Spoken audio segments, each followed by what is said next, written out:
Tomorrow may be the most explosive and important court date yet for Amanda Knox and her appeals.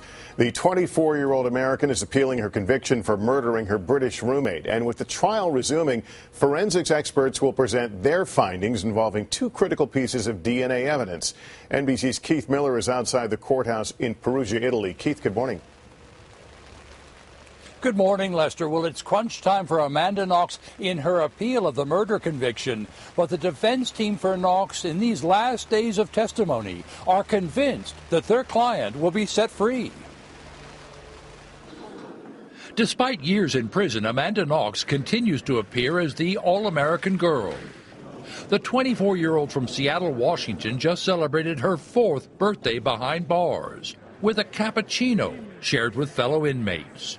According to her mother, Knox expects to spend her next birthday back home with friends and family. She's definitely more hopeful that she will be spending Christmases and everything from, now on at home. On Monday, the court will hear crucial testimony from court-appointed forensic experts. In the absence of an eyewitness and the defendants proclaiming their innocence, the prosecution relied on DNA to win a conviction. This case has always been about the DNA. But during this appeal process, it appears a flaw has emerged in the prosecution's case. In a written report submitted to the court, the panel of independent forensic scientists say the DNA evidence failed to conform to international standards. Specifically, the DNA material found on the knife allegedly used to murder Knox's roommate, Meredith Kircher, an exchange student from England. The prosecution claimed there was DNA from Knox on the handle and DNA from the victim on the blade. On Monday, forensic scientists are expected to testify that the DNA material was insufficient to reach a verdict of guilty. Everything's turned. The truth is now finally coming out. I think it takes some pressure off of all of us. And so I think maybe I think Amanda put it well, we're all just breathing a little easier. In the closing stages of the trial, the defense team will also raise the issue of motive. The prosecution originally claimed this was a crime linked to a sex game gone wrong. But that theory was never proved, and the fallback motive, that Knox murdered her roommate in a jealous rage, has fallen flat. This week's testimony could reveal in the most dramatic way if an innocent person has been wrongly convicted. If the testimony swings Knox's way, she still won't be free because the Italians take the month of August off.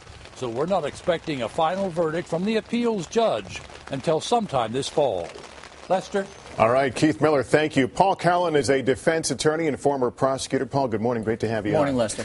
How important was the DNA in the conviction? If you throw that out, does everything else fall apart? Oh, this is the most critical piece of evidence in the case, the so-called double DNA knife, a knife that had DNA of Amanda Knox on the handle and the victim's blood on the blade. Now they're saying no blood of the victim on the blade. In fact, not even enough DNA to analyze. So that takes the murder weapon out of the case. The prosecution, though, is going to rebut in some form or fashion. What will they say?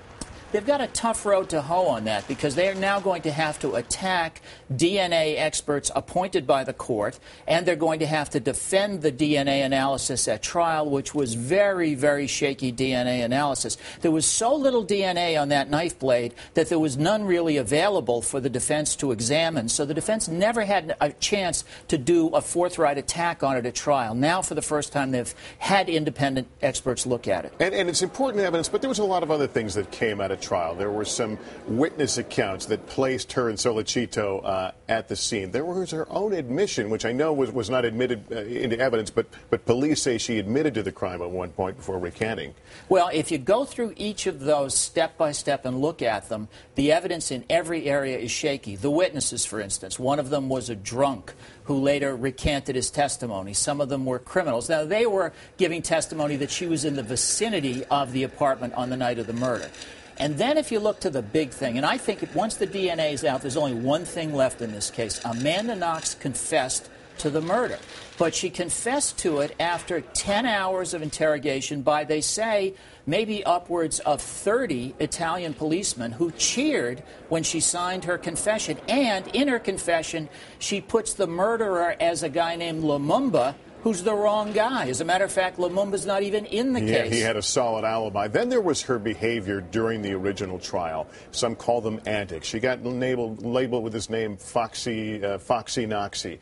There were the reports of her doing cartwheels while being questioned in incarceration. First of all, how has she changed her image now, and does that come back to haunt her? Well, it has come back to haunt her in a big way, and yes, she's changed her image. She's very subdued and respectful of the court.